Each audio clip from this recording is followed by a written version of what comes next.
దేవునికి స్తోత్రములు. మీ అందరికీ నా వందనములు. ఈరోజు దేవుని వాగ్దానము. ప్రభువు నాకు సహాయుడు కాబట్టి నేను భయపడను.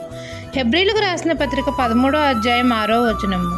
అతి పరిశుద్ధుడును తండ్రి ప్రియకుమారుడైన మన యేసయ్య మన అందరికీ ప్రభువును రక్షకుడై ఉన్నాడు. మన ప్రభువు మనకు సహాయుడు, మన రక్షకుడు కాబట్టి మనం భయపడిన అవసరం లేదని మనతో సెలవిస్తున్నారు. మన ప్రభువు మనల్ని ఎన్నటికీ చేయి విడువడు, మనల్ని ఎడబాయుడు. అందరూ మనల్ని విడిచిపెట్టినా మనం ఒంటరి స్థితిలో బాధపడుతుంటే మనం బాధపడిన అవసరం లేదు. మన ప్రభువు మనల్ని ఎన్నటికీ ఒంటరి వాడిని చేయుడు. మనలో ఒంటరి అయిన వాడిని 1000 మంది చేస్తానని మన ప్రభు మనతో సెలవిస్తున్నారు. మనం ఆపత్కాలంలో ఉన్నప్పుడు మన ప్రభు మనకు సహాయకుడు. మనల్ని సమస్త బాధలన్నిటి నుండి విడిపించి మనల్ని రక్షిస్తాడు.